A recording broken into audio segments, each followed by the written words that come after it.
Jadi kalau Tionghoa itu datang karena arah urusan bisnis perdagangan dan kawin-mawin dengan pribumi. Sementara kalau keturunan Arab Yaman ini kedatangan mereka itu didatangkan oleh pemerintah kolonial Belanda. Bahkan dulu Bung Karno itu mau mendeportasi mereka, mendeportasi Habib-Habib ini karena sejarahnya ya memang mereka anti Belanda. Kasarnya itu begini kalau misalnya secara sinis tuh. Kalau kelompok Tionghoa itu karena fasilitas dan kerja keras mereka serta naluri bisnis mereka hari ini menguasai perekonomian Indonesia. Kalau para Habib itu dengan liciknya mereka merebut kepemimpinan spiritual, berusaha merebut kepemimpinan spiritual, berusaha mengklaim sejarah dengan cara membuat klaim-klaim sejarah yang palsu. Dan Rasulullah aja mau dijadikan orang Yaman, oh gimana? muka lo gile, kata Benyamin itu. Dan kalau ada keturunan Tionghoa yang jadi konglomerat yang jahat, seperti kasus pagar laut, itu benar-benar oknum. Tapi kalau ada Habib yang arogan, yang jahat, yang rasis, itu benar-benar ajaran bukan oknum. Ajaran mereka begitu, ajaran kelompok mereka begitu. Nah, sampai di sini kita bisa memahami, bisa menyimpulkan sebenarnya siapa sih yang sesungguh-sungguhnya jahat pada Indonesia. Apakah saudara-saudara kita kelompok Tionghoa atau para Habib itu yang selalu ngompori umat Islam untuk jangan dekat-dekat, musuhilah kelompok Tionghoa. Sampai hari ini terasa banget itu bahwa para Habib ini langsung atau tidak langsung selalu memprovokasi pribumi untuk dalam tanda petik itu mendolimi, menjahati, bahkan membasmi keturunan Tionghoa. Itu faktanya seperti itu. Keturunan Tionghoa versus keturunan dalam tanda petik Arab Yaman. Itu bukan Arab beneran, tapi Arab palsu, Arab dari Yaman.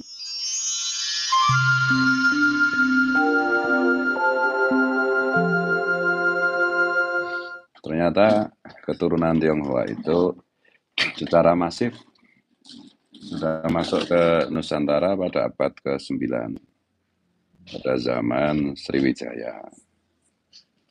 Dan alasan utamanya adalah karena alasan ekonomi. Gitu. Kemudian kita bandingkan dengan orang Arab Yaman. Orang Arab Yaman itu datang ke Indonesia, 1-2 karena alasan ekonomi, kemudian menjadi masif setelah Perang Diponegoro. Jadi berarti abad ke berapa? 19 ya. Nah, Perang Diponegoro kan 1825 sampai 1830. Dan Arab Yaman ini, atau orang Yaman yang ngaku sebagai Arab atau diarabkan itu oleh Belanda, itu dimasukkan secara masif oleh pemerintah kolonial untuk dijadikan sebagai antek-anteknya, untuk dijadikan sebagai kapiten-kapiten Arab. Gitu. Nah, orang penjajah kolonial Belanda waktu itu menyimpulkan harus mendatangkan secara masif orang-orang Yaman ke Indonesia untuk dijadikan antek, untuk dijadikan alat penjajahan, ya, dengan dijadikan diberi sebutan sebagai kapiten Arab. Ya karena pinternya para penasihat pemerintah kolonial Belanda termasuk Senogor-Gurunya. Nah, Senogor-Gurunya melihat bagaimana penghormatan orang Nusantara kepada orang Arab, gitu. Apalagi kepada yang disebut dengan keturunan Nabi. Nah, waktu itu imigran Yaman yang mulai datang tidak secara masif mulai abad 18 ya, abad 18 akhir. Nah, itu yang datang ke Nusantara itu mengaku keturunan Nabi dan apa itu intelijen kolonial melihat bahwa pengakuan apa itu orang Yaman yang datang ke Indonesia sebagai keturunan Nabi itu dihusnudoni oleh pribumi gitu. Yang pada waktu itu tentu saja 99,9% beragama Islam. Disitulah Senogor-Gurunya dan kawan-kawan memberikan saran masukan kepada pemerintah kolonial Belanda untuk mengimport, memasukkan orang-orang Arab Yaman dari klan Ba'alwi, yang satu dua sudah masuk Indonesia dan mengaku-ngaku sebagai keturunan Nabi itu dipercaya oleh orang Nusantara untuk mengimport secara masif, memasukkan Habib Ba'alwi ini ke Nusantara dengan tujuan ya jelas untuk kepentingan pemerintah kolonial, yaitu untuk memadamkan perlawanan putra-putri bangsa Nusantara kepada pemerintah kolonial Belanda yang pada waktu itu di Jawa khususnya pas perang di Diponegoro itu benar-benar membuat pemerintah kolonial itu bangkrut. Nah, untuk menghindari itu adalah bagaimana caranya memadamkan perlawanan bangsa Nusantara kepada penjajah Belanda dengan cara mendatangkan Habib-Habib dari Yaman ini yang mengaku sebagai keturunan Habib. Meskipun Senogor-Gornya dalam surat-suratnya itu mentertawakan klaim para Habib sebagai keturunan Habib, alias tidak percaya. Tapi urusannya bukan percaya tidak percaya. Dengan mendatangkan Habib sebagai antek-antek kolonial Belanda, ini didesain untuk memadamkan perlawanan pribumi khususnya Jawa, ya, karena ya sejak dulu memang Jawa itu pusat dari segalanya, gitu. Agar tidak berontak kepada pemerintah kolonial, agar tidak terjadi lagi pemberontakan seperti yang terjadi pada sebelumnya, terutama yang terakhir pada waktu itu adalah pemberontakan Pangeran Diponegoro. Setelah sebelumnya itu tentu saja Sultan Agung, kemudian Sultan Ageng Tirtayasa, kemudian sebelumnya lagi di zaman Pati Unus dan seterusnya itu. Nah, tugasnya jelas, cara memadamkan perlawanan pribumi Jawa kepada pemerintah kolonial Belanda adalah dengan mengacaukan fatwa-fatwa perlawanan atau fatwa-fatwa jihad yang disampaikan oleh ulama-ulama pribumi. Makanya muncullah siapa itu Habib Utsman bin Yahya dijadikan mufti atau ulama utama atau pemberi fatwa utama, diberi gelar mufti mufti agama Islam oleh pemerintah kolonial Belanda. Ya, kalau zaman sekarang mungkin dijadikan menteri agama atau dijadikan ketua MUI. Nah, itu tugas Habib Utsman bin Yahya itu dalam membuat fatwa-fatwa mengenai haramnya jihad melawan pemerintah kolonial Belanda. Membuat fatwa-fatwa agar umat Islam patuh dan percaya serta ya patuh itu taat kepada pemerintah kolonial Belanda.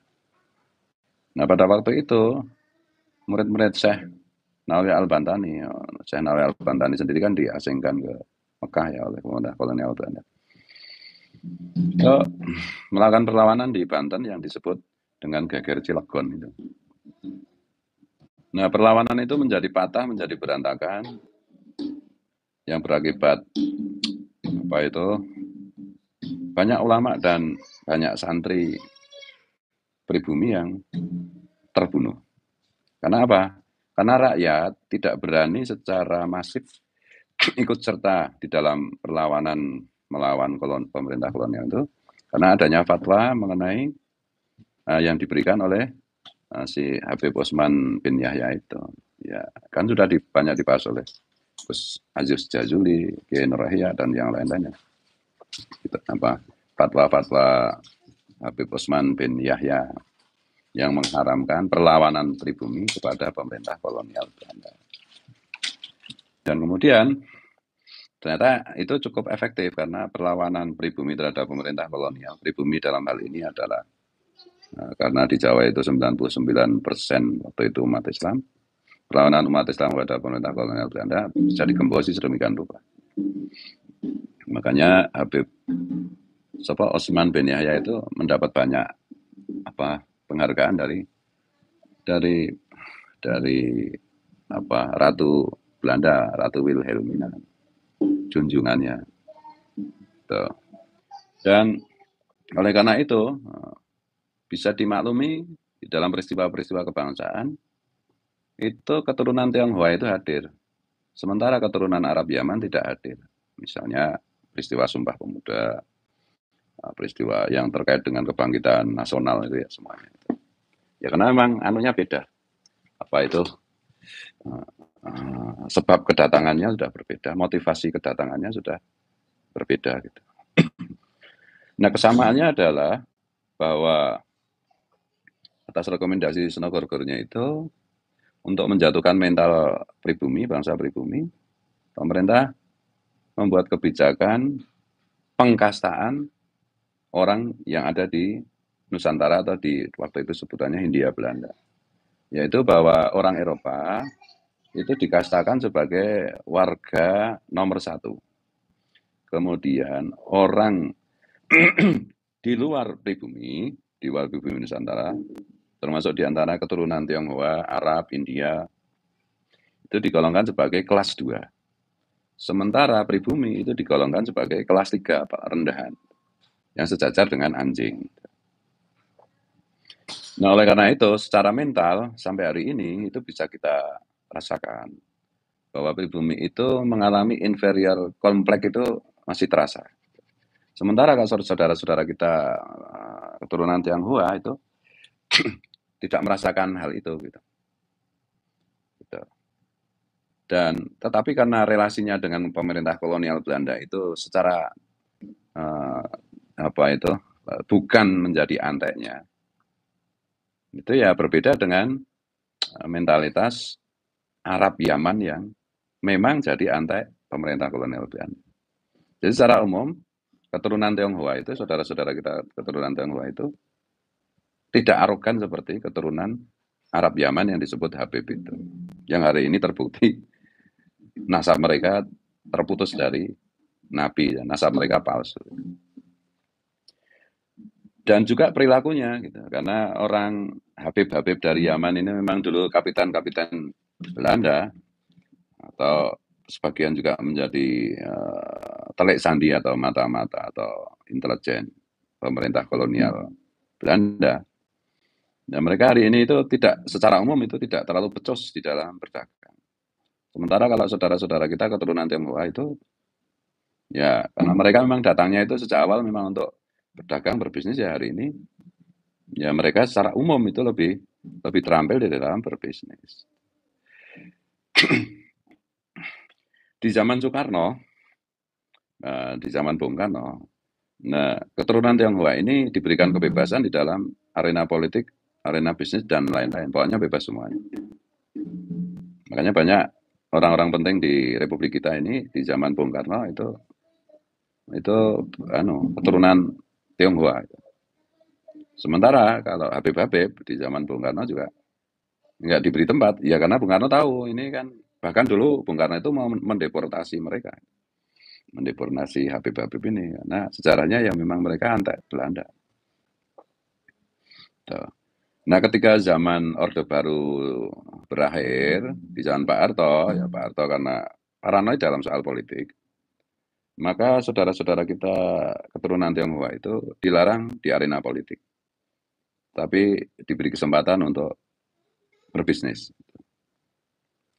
Dan guyonnya itu begini, kenapa di zaman Pak Harto itu muncul konglomerat keturunan Tionghoa, sementara yang dari pribumi itu tidak banyak atau tidak muncul gitu. Ya karena guyonnya begini, kalau pemerintah Orde Baru itu oknumnya itu memberi fasilitas kepada keturunan Tionghoa dalam bisnis, itu mereka disiplin dalam setor. Sementara pribumi nggak disiplin, nggak setor. Nah ini guyon yang bisa jadi benar itu. Kalau saya percaya benar itu. Nah, sementara itu keturunan Arab Yaman, Arab Atigenah yang disebut dengan Habib, ngaku keturunan Nabi yang sekarang terbukti bukan itu. Itu secara tidak langsung kan ya bersaingan dengan keturunan Tionghoa. Jadi bagaimana caranya? Sampai hari ini terasa banget itu. bahwa para Habib ini langsung atau tidak langsung selalu memprovokasi pribumi untuk dalam tanda petik itu mendolimi, menjahati, bahkan membasmi keturunan Tionghoa. Tuh. Itu faktanya seperti itu. Nah ini yang terakhir misalnya soal PIK. Ya, meskipun ada Habibnya di situ ya terlibat ya. Ya Habib itu pinternya kayak gitu ya. Di satu sisi mereka bersekongkol. Di situ di PIK itu kuasa hukumnya adalah Mu'annas Al-Aidid Al-Habib. Ini di satu sisi kelompoknya Rizik Syihab, itulah yang ngompori terus menerus. Gitu. Ya sejak dulu kan teriakan mereka kan selalu anti aseng kan gitu. Ya, termasuk menuduh Jokowi itu keturunan Cina. Ini gitu. Memprovokasi umat Islam untuk membasmi keturunan Tionghoa. Gitu. Nah kalau kita berpikir adil, ya bisa dimengerti kalau misalnya pengusaha-pengusaha Tionghoa itu hari ini menguasai perekonomian kita. Ya karena mereka satu di zaman Orde Baru mendapat fasilitas, yang kedua mereka memang punya etos bisnis yang terus terang lebih baik daripada kelompok yang lain di Indonesia. Gitu. Dan pribumi yang dulunya juga punya mentalitas bisnis yang penuh superioritas, ya, karena kebijakan pemerintah kolonial yang menempatkan pribumi sekelas anjing, itu secara umum terkena penyakit inferioritas kompleks, rasa tidak percaya diri. Gitu. Nah, sampai di sini kita bisa memahami, bisa menyimpulkan sebenarnya siapa sih yang sesungguh-sungguhnya jahat pada Indonesia. Apakah saudara-saudara kita kelompok Tionghoa atau para Habib itu yang selalu ngompori umat Islam untuk jangan dekat-dekat, musuhilah kelompok Tionghoa. Dan mereka memanfaatkan penyakit umum bernama inferioritas kompleks itu untuk dieksploitasi. Kasarnya itu begini kalau misalnya secara sinis itu. Kalau kelompok Tionghoa itu karena fasilitas dan kerja keras mereka serta naluri bisnis mereka hari ini menguasai perekonomian Indonesia. Kalau para Habib itu dengan liciknya mereka merebut kepemimpinan spiritual, berusaha merebut kepemimpinan spiritual, berusaha mengklaim sejarah dengan cara membuat klaim-klaim sejarah yang palsu dan bersikap rasis kepada pribumi. Maka ini bukan masalah oknum ya, bukan masalah oknum. Perilaku Bahar Smith, perilaku Rizik Syihab yang seperti itu memang ya ajaran mereka seperti itu, bukan karena si personifikasinya si Bahar atau si Rizik itu. Makanya ketika Bahar itu diprotes mengenai apa yang dulu itu yang dia bilang tentang yang ajaran rasis itu, dia bilang saya itu cuma membaca kitab-kitab yang ditulis oleh leluhur saya kan gitu. Jadi ya tidak bisa kita mengatakan ini perilaku oknum, nggak bisa. Memang ajaran mereka itu begitu. Dan itu sudah banyak kan yang mengungkap itu. Ya Nur Ihya terutama soal-soal begini, Gus Aziz Jazuli dan yang lain sudah banyak mengungkap mengenai kitab-kitab atau buku-buku yang ditulis oleh leluhur Pahlawi yang penuh rasis itu, yang penuh dengan kesombongan, keangkuhan, kecongkaan itu, yang bertentangan dengan ajaran Islam yang sebenarnya itu. Itu loh. Karena ada Habib Bocil ngomong satu Habib itu lebih mulia daripada satu Habib gila itu lebih mulia daripada 70 ulama ngalim yang bukan Habib. Itu bukan oknum, itu ajaran mereka. Ajaran kelompok mereka. Nah, karena dalam tanda petik itu keterbatasan informasi yang diterima umat Islam secara umum, apalagi di akar grassroots. Dalam sepanjang sejarah itu ya, kalau ada apa-apa yang dikorbankan kan kelompok Tionghoa. Ya kan, reformasi kemarin, berapa banyak itu gadis-gadis Tionghoa yang diperkosa. Berapa banyak itu keturunan Tionghoa yang dibakar, disiksa, dibunuh. Ya ini provokasi ini. Provokasinya kelompok Habib ini. Jadi kalau sekarang nasab Habib itu terbongkar palsu, ini sebenarnya itu menguntungkan bangsa kita. Ini bukan persoalannya umat Islam saja. Ini ada irisan kepentingan dengan suku-suku lain di luar di luar penduduk yang disebut dengan pribumi itu. Termasuk ini ada irisan kepentingan dengan Tionghoa. Gitu loh.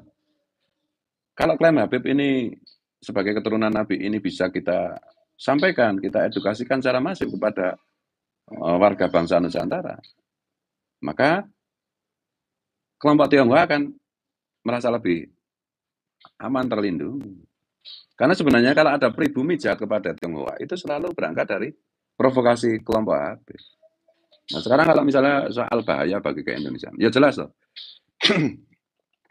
Persoalan yang ada pada saudara-saudara kita keturunan Tionghoa itu adalah karena mereka terlalu mendominasi ekonomi. Lah ketika mereka mau berbagi dan kebijakan pemerintah itu mendesain ekonomi Pancasila untuk pemerataan, maka selesai urusan.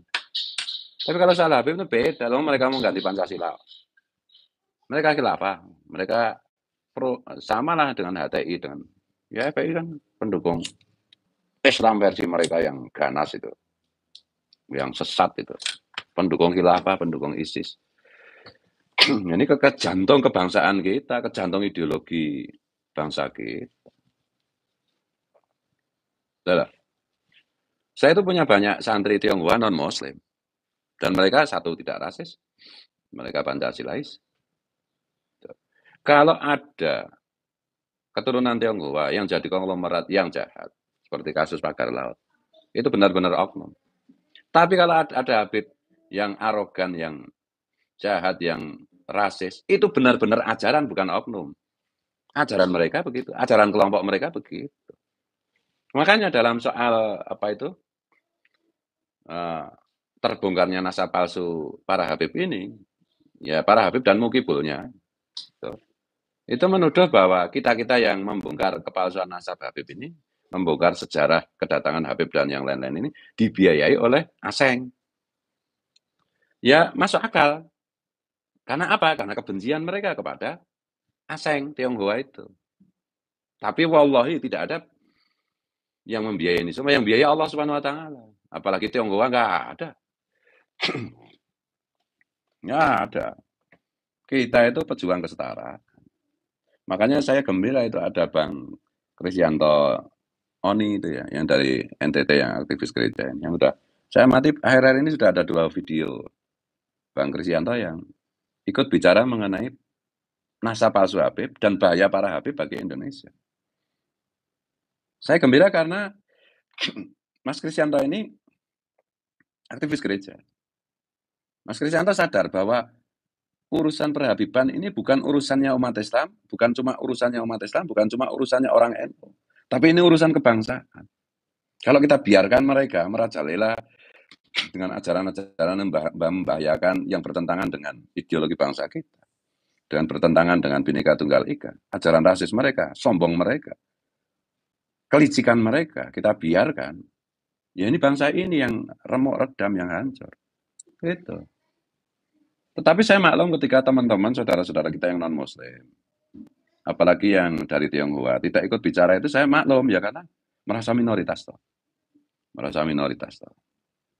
Tapi percaya bahwa ini yang dilakukan Kiai Imad, yang dilakukan Kiai Nur Yahya, dilakukan Gus Abbas, dilakukan Tubagus Mogi, dilakukan Gus Fakih, dilakukan Kiai Sarip Rahmat, termasuk saya, Gus Aziz Jazuli, Gus Ahong, dan yang lain-lain, ini untuk bangsa kita. Termasuk untuk keturunan Tionghoa. Karena bagi kita itu Bhinneka Tunggal Ika itu adalah fitrah. Karena bagi kita itu Pancasila itu final. Tidak bisa ditawar-tawar lagi. Karena bagi kita, orang-orang NU kultural ini, tafsir terbaik tentang Islam adalah Pancasila, adalah Bhinneka Tunggal Ika.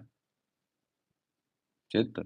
Sementara para Habib ini menawarkan tafsir Islam yang menghancurkan, yang sesat. Iya. Dan sekarang ini yang jadikan simbol itu Anies Baswedan, meskipun Anies Baswedan bukan Habib ya, tapi mungkin sentimen sama-sama orang Yaman. Maka bagi saya kayak si Habib Prebo segala macam dengan segala macam omongannya tentang kebangsaan itu bagi saya nggak ada arti. Ya karena kata kuncinya itu adalah mereka harus berhenti mengaku sebagai keturunan Nabi di depan publik. Ya, Habib Ribu apa pernah ngaku dirinya bukan keturunan Nabi? Tidak. Di TV masih dia ngomong, saya Habib keturunan Nabi. Nabi Dajjal. Jadi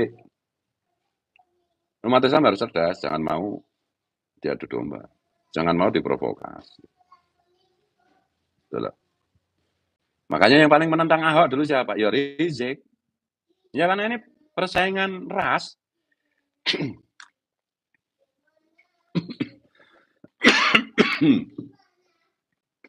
Apalagi kayak fakta sejarah kita itu bahwa kita itu, saya belum tanya sama Mas Sugeng Sugiharto, sebenarnya bangsa Nusantara ini sudah berapa persen sih ya sudah membawa darahnya Tionghoa. Nah, Wali Songo kan juga banyak yang Tionghoa.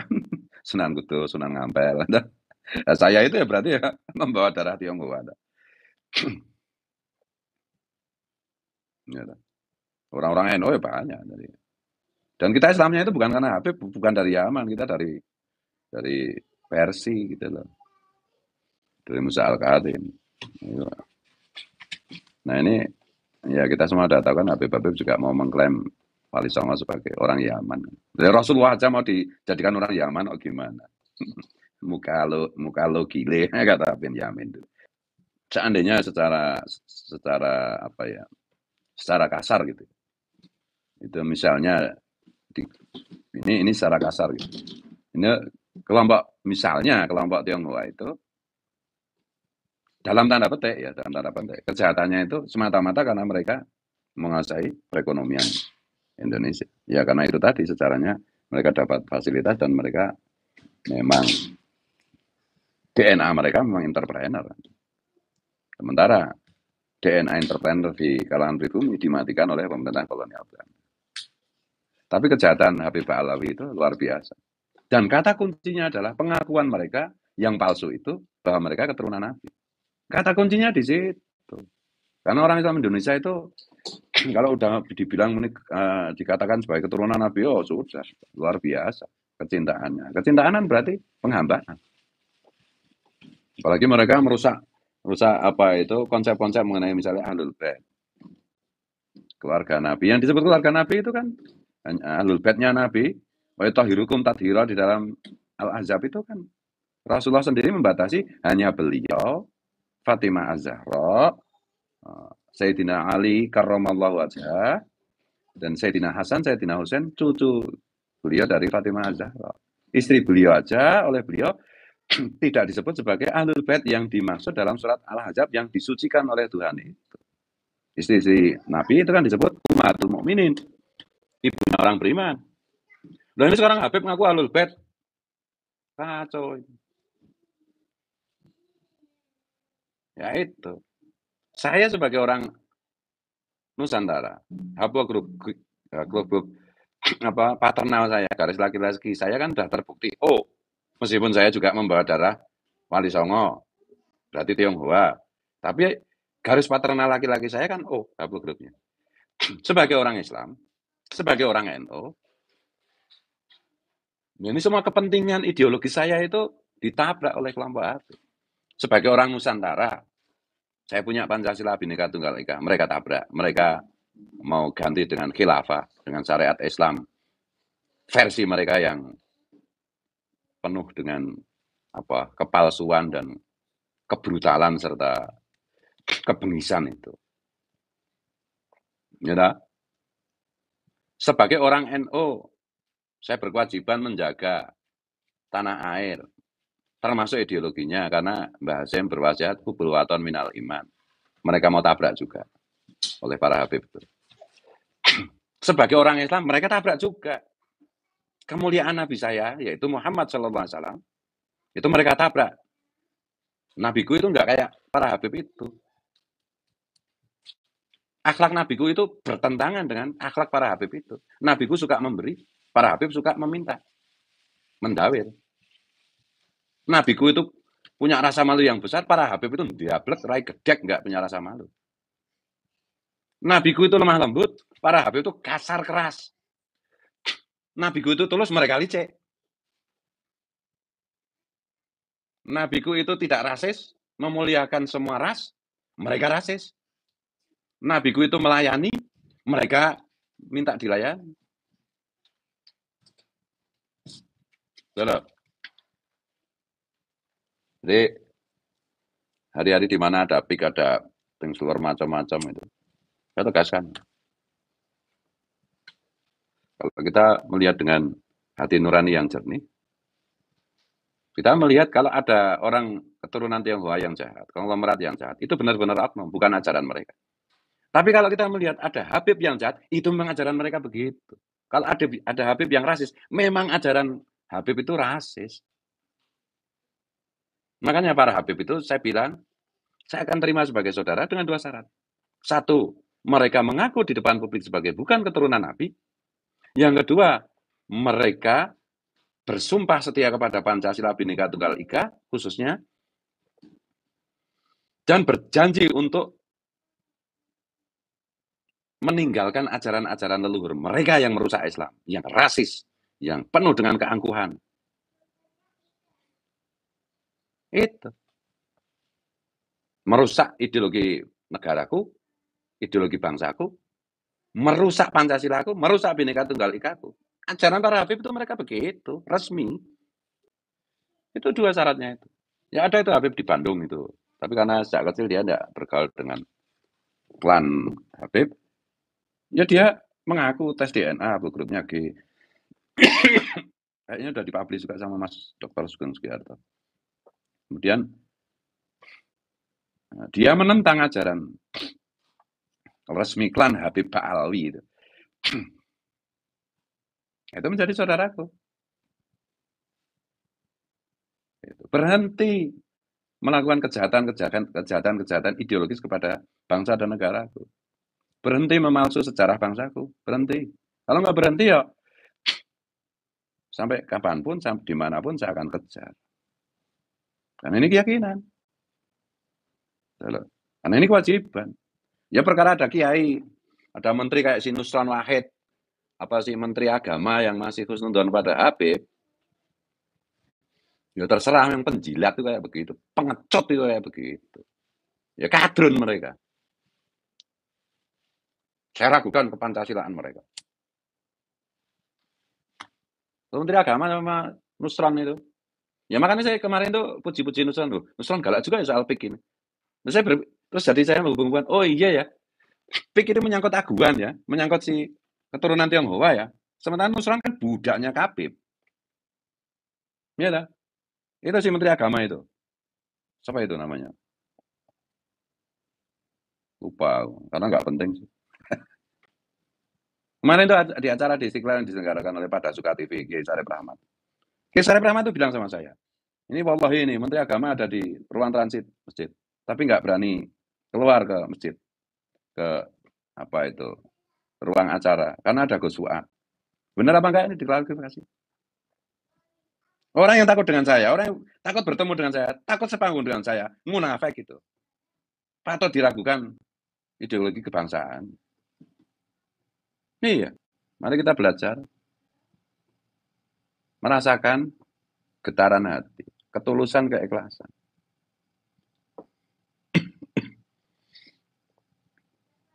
Sementara di minggu berikutnya itu sih Menteri Agama itu satu panggung itu dengan para Habib dan mengatakan bahwa Habib itu turunan Nabi. Lu katanya udah sering ke luar negeri, kok otaknya masih kadrun kayak begitu sih? Nazaruddin Umar. Diganti orang Sulawesi kan banyak yang pintar kalau memang Menteri Agamanya harus orang Sulawesi. Kalau memang Menteri Agamanya harus orang NU, banyak orang NU yang nggak kadrun. Iya. Nusron Wahid itu ngomong juga itu. Baru-baru ini kemarin videonya itu. Ahlul Bait itu ya ini Habib-Habib ini telak mencret itu. Nusron Wahid kan tahu siapa Ahlul Bait yang dimaksud oleh Rasulullah. Kenapa dia plesetkan? Keturunan Nabi ini, Habib ini. Loh dia kan tahu. Ini Nusron Wahid itu yang kemarin membiayai Rumel Abbas tuh, yang kemarin ditipu sama Rumel Abbas tuh. Itu Nusron Wahid tuh. Kayak gitu jadi menteri. Makanya galak sama Aguan ya, karena ini jangan-jangan ada request dari sesembahannya para Habib itu. Ya, ini udah kemana-mana ya. Ya intinya begitulah. Dan tidak semua orang Tionghoa kan kaya juga enggak. Hanya orang turunan Tionghoa yang masih membawa tradisi Tionghoanya yang masih di garis kemiskinan kan banyak juga. Sama dengan apa itu pribumi. Dan apa grupnya kan sama itu. Tionghoa itu secara umum ya mayoritasnya O. Dan kalau dari segi populasi di Indonesia itu ya Tionghoa ya kira-kira ya mungkin sekarang sudah hampir 20 juta itu. 20 jutaan orang. Sementara Habib itu maksimal itu paling 200.000 gitu. Tidak? Wow, tetapi mulut mereka untuk memprovokasi yang 200.000 ini bisa melabui kiai, gus, tuan guru, semua jadi goblok semua. Kalau udah dipegang ininya sama Habib, disihir sama Habib, udah hilang akalnya.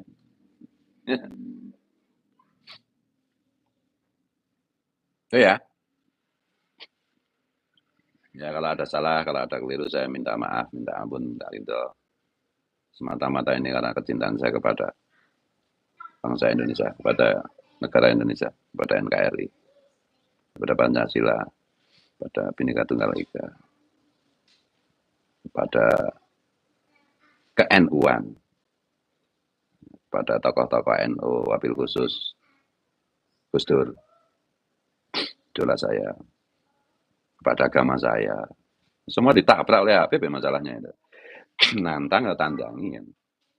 Cuma maksud saya itu. Cintaan saya kepada sesama makhluk Tuhan.